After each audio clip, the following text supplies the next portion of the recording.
What's good, y'all? Welcome to my review for this week's episode of Sword Art Online Alicization. And man, this episode was fucking awesome. Like, the art and animation, fucking phenomenal. And the ending was pretty good, and I was actually kind of surprised how they, that whole section around the end of it. You have those douches from earlier make the triumphant return, and man, aren't they just a bunch of fucking assholes, aren't they? I'll discuss more about those fucking goons when we get to that part of the episode. I think they'll even do their dialogue in the JD goon voice, because I feel like they deserve it. So anyway, let us get started, ladies and gentlemen.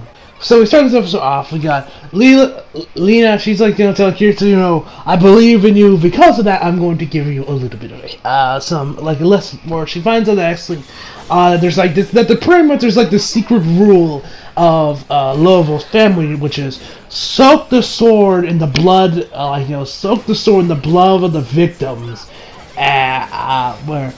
I forgot the exact line, but it's pretty much like soak the blood of your victims and use it and use make its power your own. It was something along those lines. Where pretty much now Kirito's like, did you say blood? And she says yes. People have been he's been doing these kind of like one strike or 1 point battles since before it got here. Which I don't know if by when they say blood, I definitely actually kill people with this sword.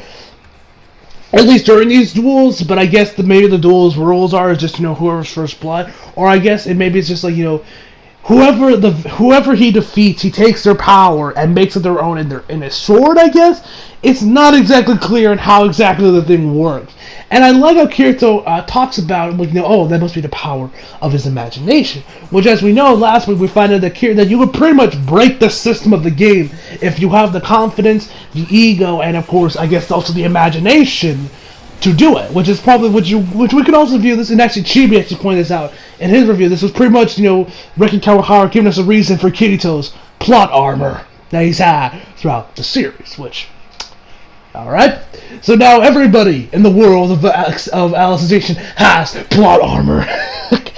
But I did like the little explanation he did give for plot armor, which makes sense because we saw back in SAO Season 1 where Kirito rose from the grave. Even though he died, he still came back from the dead. He came back to defeat Kaiba. So it makes sense when you really think about it. Anyway, and then you got those fucking goons. Those fucking goons from earlier. They have this smug smile. And then when Lova asks Kirito, hey man, you ready? And Kirito says, yeah, I'm ready, dude. And the guys get even more smug. They got smuggier than before. How that's even possible for them to get even more smug? It's astonishing to me. It's an anomaly. And so, now allow me to tell you their dialogue in the JD Goon voice. So after they take out their swords out of their sheath, you got Kirito's badass black sword, and you got, honestly, Volo's sword is pretty basic. It's a pretty standard sword, in all honesty, but we know the power this thing holds. And so we have Goon number 1 says, well, it's a custom-made dyed sword back, Master Lord Rice, I believe is how you pronounce his name. And we have Goon number 2 stating, well, don't take it like that, Humbert. Those pages are just too busy to polish up their swords. Yeah. Oh man, I always love doing that Goon voice. It's very satisfying in all honesty, but yeah, and I got something to say about those fucking goons later on in the episode. You guys know what I'm talking about. But since these motherfuckers, I thought Reki Kawahara could make a more unlikable, more hated character than Tsuko from the second half of Season 1. But I think these fuckers are not. Okay, maybe we don't hate them as that much because what Tsuko did, oh my god, fuck them. It's more like they're definitely a close second. these two goons are a close second behind Tsuko as my most hated characters in Sword Art Online. Anyway, so we get to the fight itself. We start off, with them like and the dude in we got Volo. He puts a sword up, and and then he realizes he's going for like a two-handed, heavy one-hit strike, and and he also asks like to Lena to be the witness for this match, but I'm guessing what he means is by referee. I'm assuming he means referee for this match. Anyway. So, while they're about to get started, Kirito guy sits there while the dude kind of like charges up, and you just see him get engulfed in flames, and then you see the shocked look on everyone's face, which makes you almost think like, wait, can they see the flames too? But no, it's just his sword kind of like has like this aura, this like glowing like yellow aura around it, as he's charging it up. Kirito's ready to strike, and he's like, I can't afford to dodge this because I want to show everything I know, because like I said, he promised that he'd show her everything he knows right before the fight, or like everything he knows, would show him everything. So he has to counter this attack with a 4-hit strike. And so we just see our boy Kirito actually starts sweating a little bit. We see a little drop of sweat go down his face. So our boy's kind of nervous. Anyway, so the dude swings. So the dude goes for his long swing, and then Kirito charges in, hits him with a few hits, where he actually stops his Volo swing. Just stops it, and then kind of a little struggle going on. And so while they're going down, Lena's like, wait, what? He stopped it? Nani?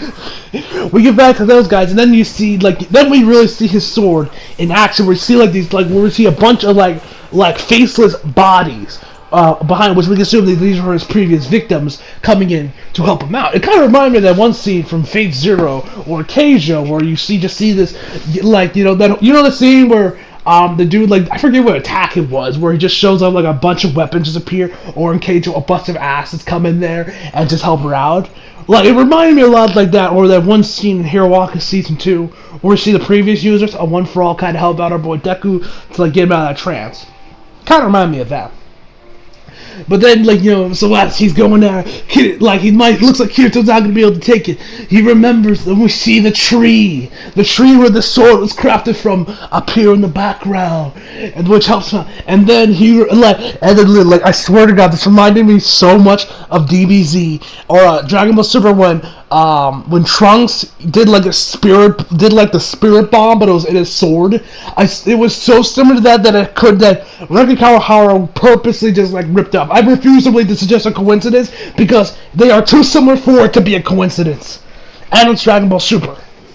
And so, he's like, but I have my own friends. And then we see, the spirits of everybody else in the room kind of come into his sword. Like I said, it reminded me a lot of that episode of Dragon Ball Super. They're so I don't know, pieces of their souls, I guess, I don't know, come into the sword. He remembers all of his friends, Lena, Yujo, Liz, Silica, Sion, and last but not least, best girl Asuna, which is all Kirito named before the sword literally grows. Yes, the sword actually grows in length. This fight was so fucking awesome. And so he gets back in there, he counters it. He said, Kirito goes in there, slashes up his jacket a little bit. No blood was drawn, which I don't know that either means that the dude managed to dodge most of it, and his clothes just got cut up. Kirito's cut wasn't deep enough, or that anyone just forgot to add the blood. I don't know which one it was, but I'm pretty sure that would have drawn some blood. And then you have, I think she's the person that runs this whole dorm for the for the pages, or the rookies, Padawans, whatever you want to call them, apprentices, whatever you want to call them. And she's just that's enough. And she's like, oh, we have to follow her word is law. It's like, oh yeah, why? Because she actually won. I think it was I believe she won the 4th unification tournament. I know she did something in the 4th unification tournament. My memory's kind of slacking on me a little bit right now with that. So they're like, Kirito's punishment is done. Everyone starts applauding, Kirito for the bad, and they say that, Leela, and actually it ended right when it got good, because the dude was he was gonna slash Kirito looked like he was gonna slash him, and that's when the fight actually ended. The art animation over this fight was fucking awesome. A1.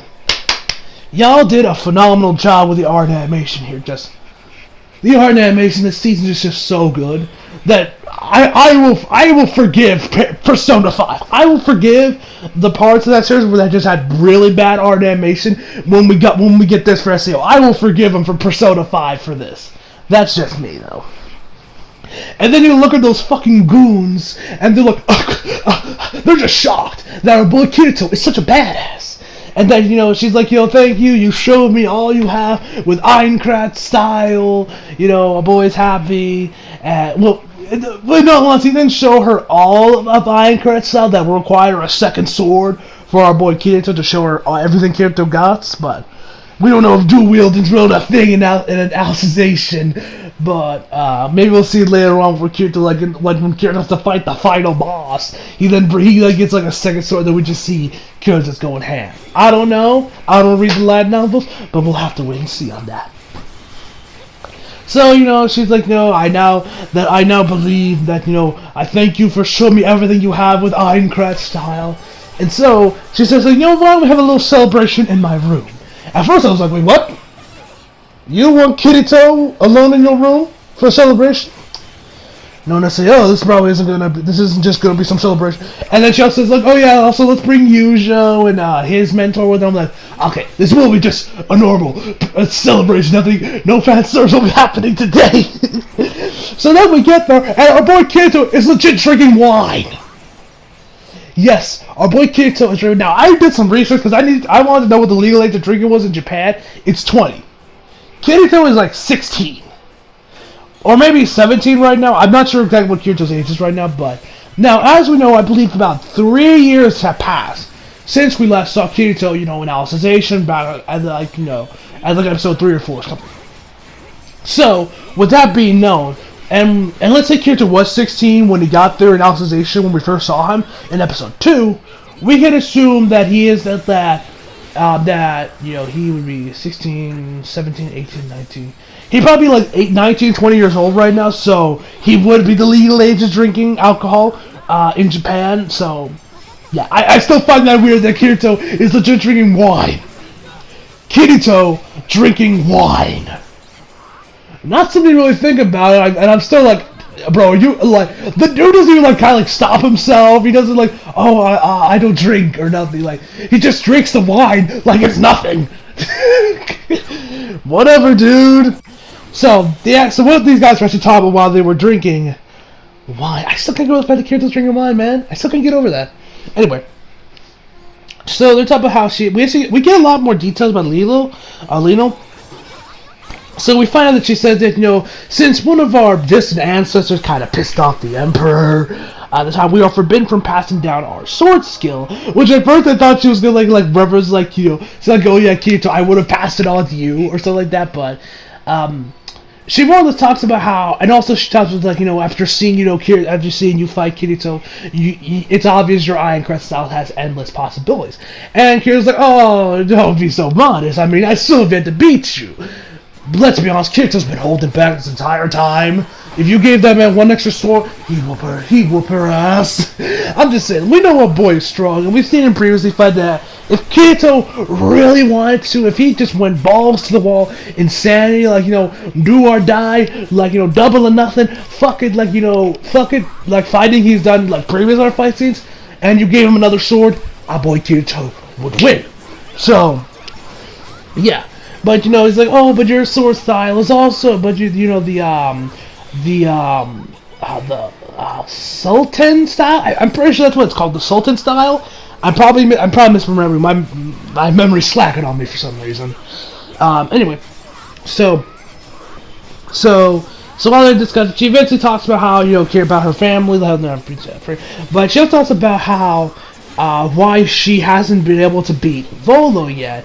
And she goes into a little bit more deal, like, that now after seeing you fight Volo, I now have not only pride for my, and she never said she actually, like, hated her style or sword style, but I guess she just never could hone it right, or never had enough confidence in herself to do, because she couldn't pass it down like Volo could. But now after seeing Kirito fight, she now has the pride that she needs and the joy that she needs to probably defeat him, as well as also being Kirito's mentor. So, and he also says, I hope you beat Volo in your final duel. And, about against Volo in the, exit exams or entrance exams, whatever they were. Kirito, says, I hope you beat him. So, they keep drinking water. And we see that Yuzo and his mentor are passed out on the couch. I'll let you guys guess how they got there. Did they get pissed out drunk? Did they just take a nap from the food? Or was it a combination of the two? Tell me down below. Anyway, so then we get back to the dorms. Kirito, he's just, usual sleeping. Kirito kind of walks outside, I guess, to check, to assume, to check his flowers, or just get some fresh air. Then, the goons return. And, oh my god. Fuck these motherfuckers. That was a dick move, what these fuckers pulled. So, when Kirito walks out, we know those fucking goons are walking out of the garden area.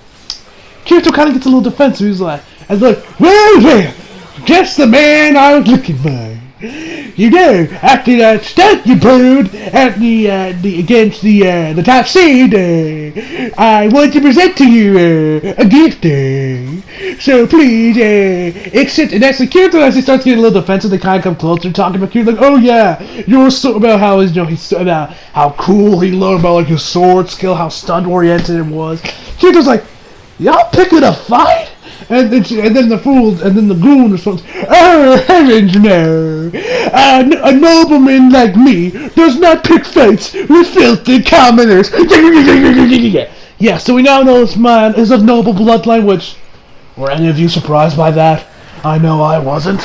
You could just tell by the look on this dude's face. He just reeked of egotisticalness, of narcissism, of douchebaggery. And so he puts his little thing in his pocket. He says, I hope you accept. And then the other goon sounds like, oh, don't let it get to your head. And so Kirito goes into his pocket. And he sees, like, the head of one of his flowers. Kirito rushes over to the garden area and he sees that those goons, those motherfuckers, actually sabotage his plans. They cut the heads off and just, I wouldn't be surprised they also pissed in it. They also pissed in the flower pot as well. But yeah, and we see Kirito fall down to his knees and we actually get like this kind of little background story about him and the plants and pretty much explain why he probably has a thing for gardening now, although I won't lie, also probably would have helped him that. But at first it was really just an experiment. Like he said, at first it was just an experiment to see, oh yeah, can I make these flowers grow using my imagination or confidence, whatever you want to call it, his plot armor, or you could also say, let me see if they can work to help these flowers grow. But after a while, he started getting attached to these flowers and actually wanting to share his loneliness and his loneliness with these flowers because the flowers have never grown outside their little area, so these flowers are kind of like fighting to survive in like this unknown soil. And I guess you could say Kirito could see there's these flowers like me, lonely, try to struggle when they're fighting away from their homeland, cut off from reality, cut off from their from their loved ones, cut off from the people I care about, from the people I love. And then Kirito starts crying. Legit starts crying. And I won't lie, I low-key started laughing a little bit. I know, I'm an asshole, but like when I first see it, I see Kirito crying over flowers, and I just couldn't help but start laughing hysterically. But after the information what happened with Kirito started processing in my head after maybe a second or so, I'm like, oh yeah, I just gotta feel bad for you, man. Oh, fuck him, man. And then we start seeing him picking up the little heads of the flowers into his hands, and then was I the only one that kind of got that? This kind of reminded them of when Asuna died in the first season. I feel like that's what everyone was going for because it kind of had a very similar feel. Kirito had the flower heads in his hand, and then once he looks at them, they go away. Just like Asuna did in Kirito's hands. Kind of like how in the last episode, Kirito probably got a little nostalgic over him getting his sword back when he first got his black sword SAO from Liz. I wouldn't be surprised something similar was happening here, And Kirito's like so sad by this. He's crying and everything. Then we hear this voice, which I'm assuming by this point it's Alice. I'm assuming it's Alice. And she's like, believe in them. He's like, come on, they can come back. And he's like, but they're dead. No, they're not. The flowers, and he also says that these are actually Lilo's favorite flowers. Hence why it's probably the reason why he's growing them. He's like, they're but the roots. They're still fighting to survive. And he's like, but I can't cast sacred arts like that. No, all sacred arts are just, it's just your imagination, your drive. Like, she goes on, like, you can do it, Kirito. All it takes is for you to just believe, Kirito, and just feel it coming. And she's like, don't you feel it? The prayers of the scared flowers trying to help their little friend. And so he's like, alright. He takes a deep breath, wipes his eyes, goes over to the other flower and says, can you guys please give some of your power, some of your life? And he's like, okay. And now picture them going into the roots of the flowers. And then we get like this honestly beautiful scene with like I guess the spirit energy of all these flowers coming in all together, kind of like combining into one beam and going right into the pot of where Kirito's flowers are, and they grow back. Now they don't fully blossom, but they just go back to where they originally were. So that was pretty nice.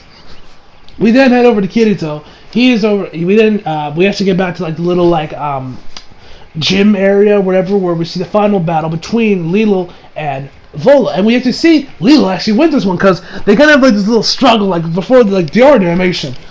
Once again, fucking phenomenal. So they're going at it, they clash swords, but right when they're supposed to go for their special attacks, they come close, they start struggling a little bit, but Lilo manages to pretty much just break the dude's sword in half, charges in front of him, points the sword right at the dude's neck, and she wins the match. Everybody starts cheering, yay, Kirito, and then we find that she should graduate as the first seed of her, of her class, which, yeah, she's finally graduated the sword academy, which was nice. And then, Lilo Yujo presents his master in a little prison, and then we see Kirito hiding the flowers behind his back, and then presents them to her. It was honestly a little cute moment, but, and she also starts crying, but, you don't smell that? Oh, God, it's the shippers! Oh, God, be gone! Be gone! Be gone, you foul demons! Ugh! In all seriousness, like I said before, it was a pretty cute one, but I can hear the shippers screaming from here. I could hear them.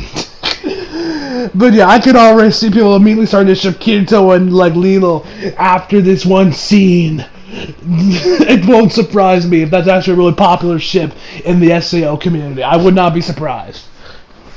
Anyway. So we then head over. So then we find that Kirito and he, after they graduate, they actually graduate as the 5th and 6th seeds of their class. So yeah, for them, so they're finally up as they're now elite disciples, and they actually have their own little pages, little apprentices of their own. They're both cute girls. I do like Yujo's because she has red hair, and I love redheads. I hope she makes an appearance later on. She maybe becomes a mainstay. Because I love the shade of red they use for hair. I love that shade of red. I don't know what shade of red is, but goddammit, I fucking love it. Anyway, Kirito is nowhere to be found, and, they finish cleaning, and, he was like, oh, man, Kirito, why are you always late, man? And she's like, I can't leave until I report to Kirito, my job isn't done yet. He's like, oh, I can give him a message, you don't have to just stay here. And then right into Kirito comes sneaking in from the window, and he has this bag. He said he comes from this district. And she makes a report, and she's like, okay, good for good and everything.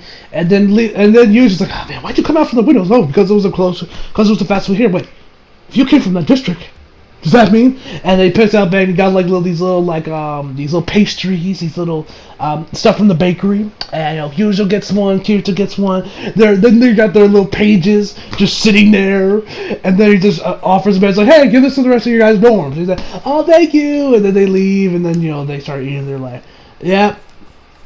And Yujo's like, Kirito, you remember what we're here for? He's like, yep. They look over and see this long building, which I'm guessing is which I'm assuming that's going to be their end goal, to find Alice and, you know, all that shit. So they're almost there. They're almost at their goal, and that is where the episode ends. Overall, fucking love this. This episode was great. It actually made me feel sad for Kirito for crying over fucking flowers. You gotta give Reki Kawahara an A1 props for that. I mean, come on. Making you care for Kirito's flowers and feel for him, that takes some decent writing. For most people, unless you're already, like, if only you have a thing for gardening. So overall, I give this episode a 10 out of 10. So hope you all enjoyed the video. Leave a like if you did, subscribe if you're new. Follow me on Instagram and Twitter if you feel like it. Links down in the description box below. And as always, come back for more. See you guys next time.